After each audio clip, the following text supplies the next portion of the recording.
Assalamualaikum warahmatullahi wabarakatuh. Perkenalkan teman-teman, nama saya Dimas.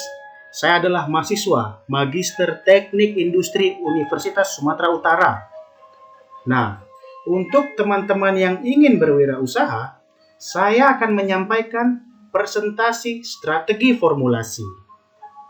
Apa itu strategi formulasi? Yuk, kita simak langsung.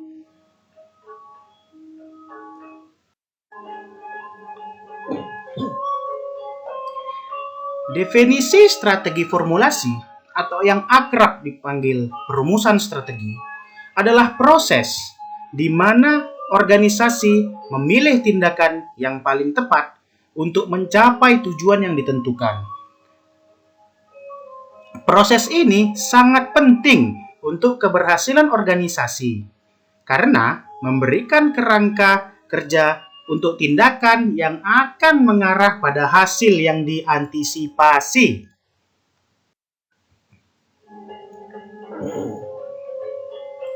Rencana strategis harus dikomunikasikan kepada semua karyawan sehingga mereka mengetahui arah, misi, dan tujuan organisasi. Perumusan strategi memaksa suatu organisasi untuk dengan cermat melihat lingkungan yang berubah dan bersiap untuk kemungkinan perubahan yang mungkin terjadi. Rencana strategis juga memungkinkan organisasi untuk mengevaluasi sumber dayanya, mengalokasikan anggaran, dan menentukan rencana yang paling efektif untuk memaksimalkan return of investment atau yang akrab disapa sebagai pengembalian investasi.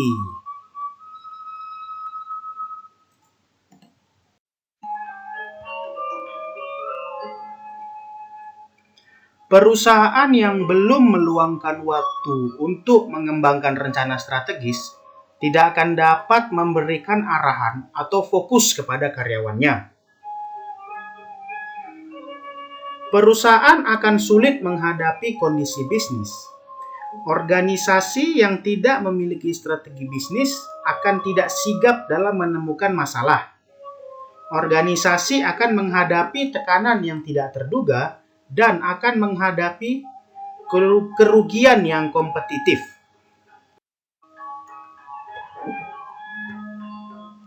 Perumusan strategi membutuhkan 6 langkah untuk implementasi yang efektif.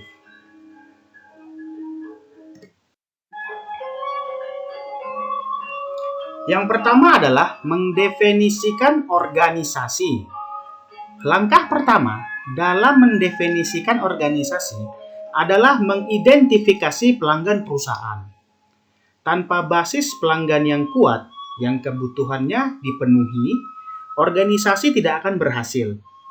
Perusahaan harus mengidentifikasi faktor-faktor yang dinilai oleh pelanggannya. Apakah nilai berdasarkan pada produk atau layanan superior relatif terhadap persaingan? Apakah pelanggan Anda membeli produk Anda dengan harga murah? Apakah Anda menghasilkan produk yang memenuhi kebutuhan pelanggan Anda? Nah, kita harus bisa menjawabnya di dalam langkah pertama ini.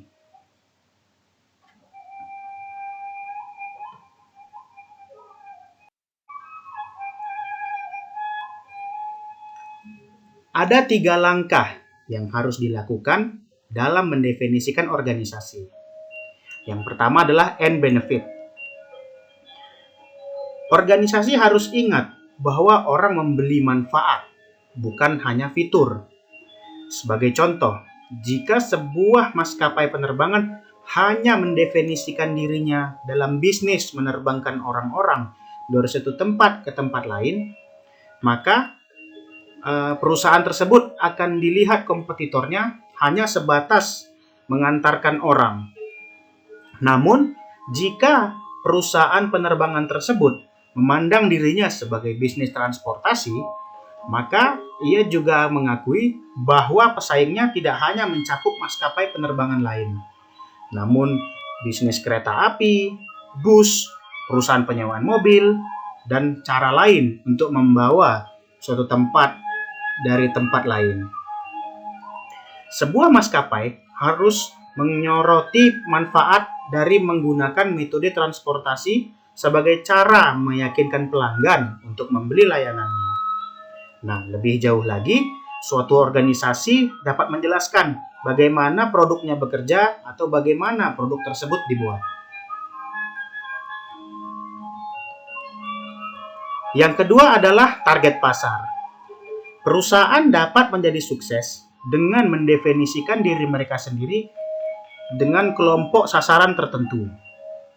Fokus ini tidak hanya sebatas pada segmentasi demografis, yaitu usia, pendapatan, pendidikan, jenis kelamin, siklus hidup, keluarga, budaya, dan lain-lain, tetapi juga oleh indikator psikografis. Misalnya dengan contohnya memahami nilai-nilai, adat istiadat, sikap, pendapat, gaya hidup pelanggan perusahaan. Nah, organisasi dapat memberikan cara yang lebih baik untuk memenuhi kebutuhan pelanggannya berdasarkan target pasar mereka. Yang ketiga adalah teknologi. Pada era saat ini, perkembangan teknologi sangat membantu dalam menghubungkan antara perusahaan dan pelanggan. Contohnya media internet, aplikasi, sosial media, dan lain sebagainya.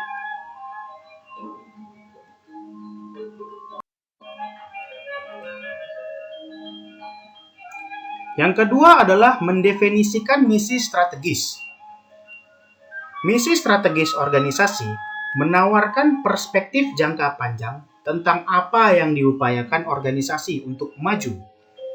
Misi yang dinyatakan dengan jelas akan memberi organisasi panduan untuk melaksanakan rencananya. Elemen-elemen dari pernyataan misi strategis yang kuat harus mencakup nilai-nilai yang dipegang organisasi, sifat bisnis, kemampuan atau posisi khusus yang dimiliki organisasi di pasar, dan visi organisasi untuk di mana dia ingin berada di masa depan.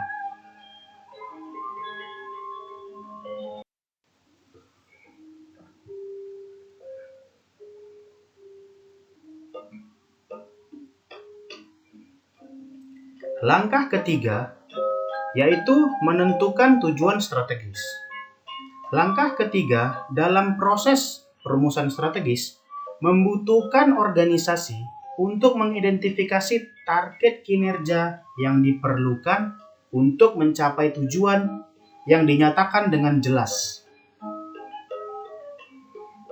Tujuan-tujuan ini dapat mencakup yang pertama, posisi pasar yang relatif terhadap persaingan. Yang kedua adalah produksi barang dan jasa. Yang ketiga, pangsa pasar yang diinginkan. Yang keempat, peningkatan layanan pelanggan. Yang kelima, ekspansi perusahaan. Yang keenam, kemajuan teknologi. Dan yang terakhir adalah peningkatan penjualan.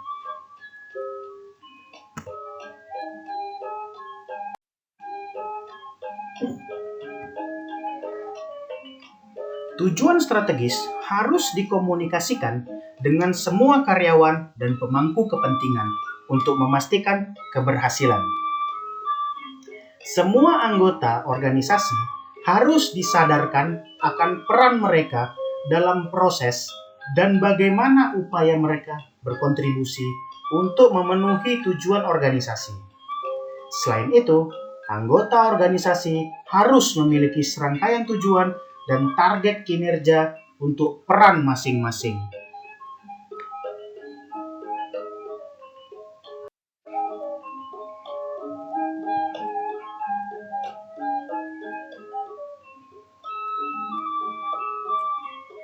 Langkah keempat, yaitu mendefinisikan strategi kompetitif.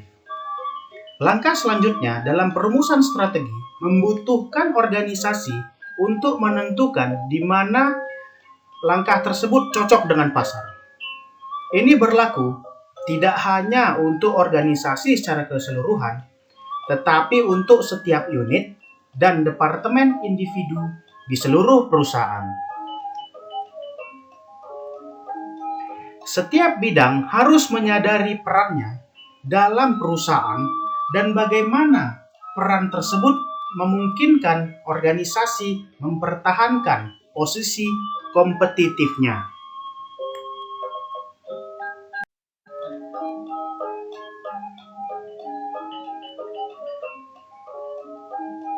Langkah lain dalam proses strategi kompetitif membutuhkan organisasi untuk mengembangkan respons proaktif di dalam perubahan potensial di pasar. Seperti dibahas pada bacaan sebelumnya, organisasi tidak boleh menunggu peristiwa di pasar terjadi sebelum mengambil langkah-langkah. Organisasi harus mengidentifikasi kemungkinan peristiwa dan bersiap untuk mengambil tindakan.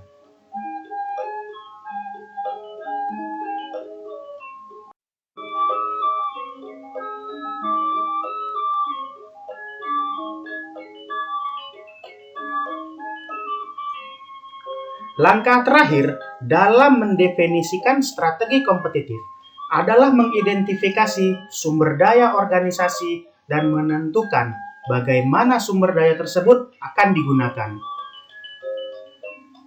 Setiap departemen, divisi, atau lokasi akan memiliki set kebutuhan sendiri, dan perusahaan harus menentukan bagaimana ia akan mengalokasikan sumber daya untuk memenuhi kebutuhan tersebut.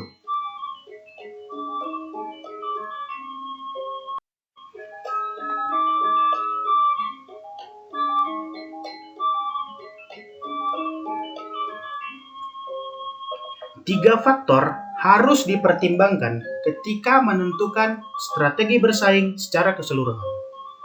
Faktor yang pertama adalah industri dan pasar. Ketika mengevaluasi industri secara keseluruhan, faktor-faktor yang harus diperhatikan antara lain ukuran pasar, pertumbuhan pasar dan potensial pasar, profitabilitas kompetitif, masuknya pasar baru, dan ancaman industri. Faktor-faktor pasar ini harus dievaluasi secara teratur, karena perubahan kecil mungkin memiliki dampak besar pada kegiatan bisnis organisasi.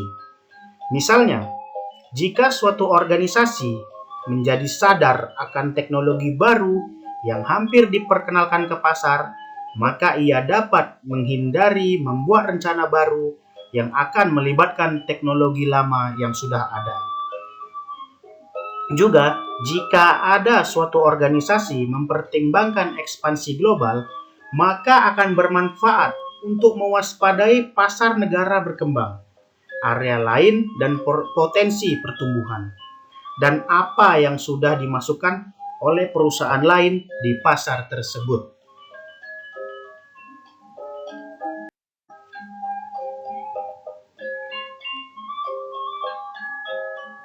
Yang kedua adalah posisi perusahaan relatif terhadap persaingan. Suatu organisasi tidak akan dapat berhasil kecuali ia memiliki pemahaman penuh tentang pemain lain di pasar. Perusahaan harus dapat mengidentifikasi kekuatan dan kelemahan kompetisi dan menganalisis cara-cara produk atau layanan kompetisi memenuhi kebutuhan basis pelanggannya. Sudahkah kompetisi menciptakan strategi diferensiasi produk yang signifikan? Apakah kompetisi memojokkan target pasar tertentu? Apakah persaingan dalam kompetisi skala penuh dengan perusahaan lain? Sangat penting untuk menjawab pertanyaan-pertanyaan ini untuk mengembangkan strategi yang tepat untuk kompetisi yang sukses. Seperti yang disebutkan sebelumnya, kita membahas bagaimana persaingan untuk sebuah maskapai penerbangan tidak hanya dengan maskapai lain, tetapi juga moda transportasi lainnya. Mengevaluasi persaingan mengharuskan perusahaan untuk melihat organisasi yang menyediakan pengganti untuk produk atau layanannya, serta mereka yang menyediakan produk dan layanan yang sama.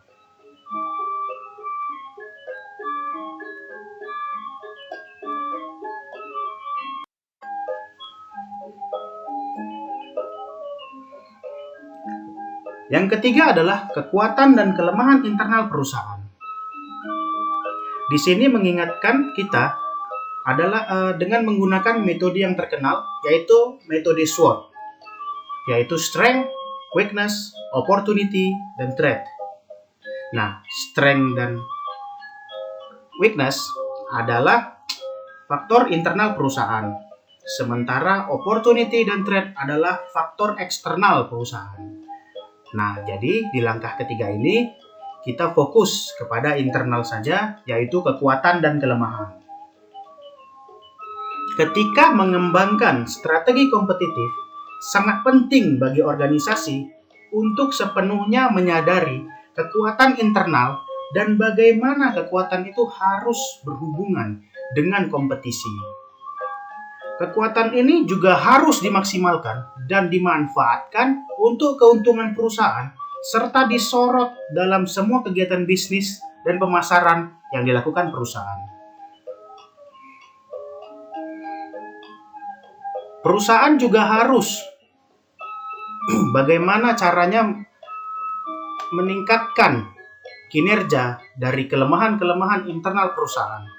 Bagaimana mengantisipasi kelemahan internal perusahaan. Sama pentingnya bagi sebuah organisasi untuk melihat bidang-bidang kelemahannya. Disinilah perusahaan dapat menjadi rentan terhadap kondisi pasar luar, seperti keuntungan kompetitif, kemajuan teknologi, perubahan ekonomi, dan faktor-faktor lainnya yang dapat mengancam perusahaan.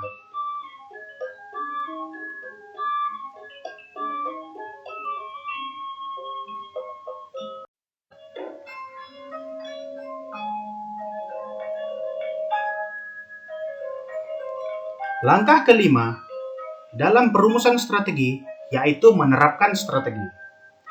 Mengembangkan strategi hanya efektif jika diterapkan. Suatu organisasi dapat mengambil semua langkah yang diperlukan untuk memahami pasar, mendefinisikan dirinya sendiri, dan mengidentifikasi persaingan.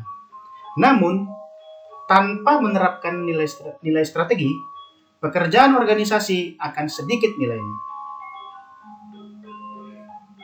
Metode yang digunakan untuk menerapkan strategi dikenal sebagai taktik. Tindakan-tindakan individual ini memungkinkan suatu organisasi membangun fondasi untuk mengimplementasikan.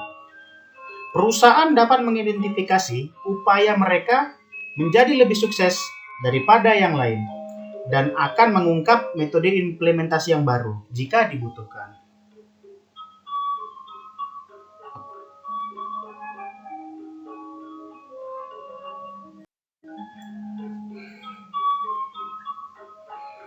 Langkah keenam, yaitu adalah langkah terakhir dalam merumuskan strategi, yaitu mengevaluasi kemajuan. Seperti dalam rencana apapun, evaluasi rutin atas proses dan hasil yang sangat penting untuk kesuksesan yang berkelanjutan. Organisasi harus melacak kemajuan yang dibuatnya sebagaimana ditentukan oleh rencana strategisnya.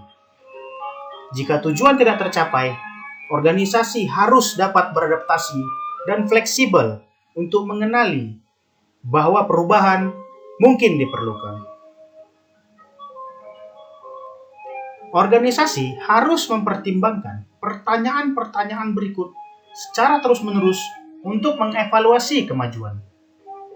Apakah kondisi pasar berubah yang mungkin memerlukan perubahan ke arah perubahan? Apakah ada entry baru di pasar untuk menimbulkan ancaman kompetitif? Sudahkah organisasi berhasil menerjemahkan strategi mereka ke dalam langkah yang dapat ditindaklanjuti? Suatu organisasi akan dapat berhasil mengimplementasikan strateginya baik sekarang dan di masa depan melalui evaluasi umpan balik.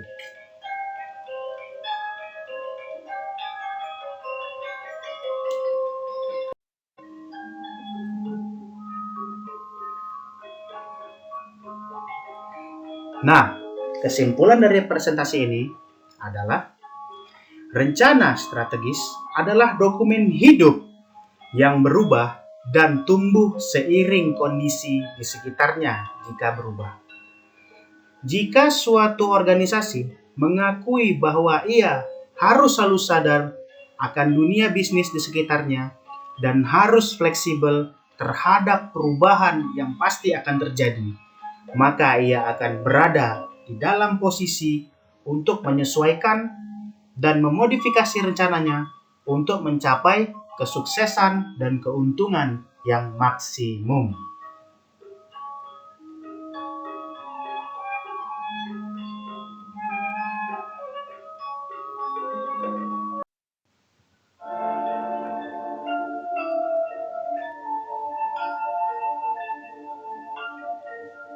Sekian presentasi strategi formulasi dari saya.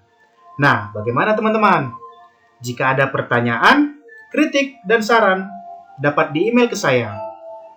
Terima kasih atas waktunya, dan see you on the next presentation.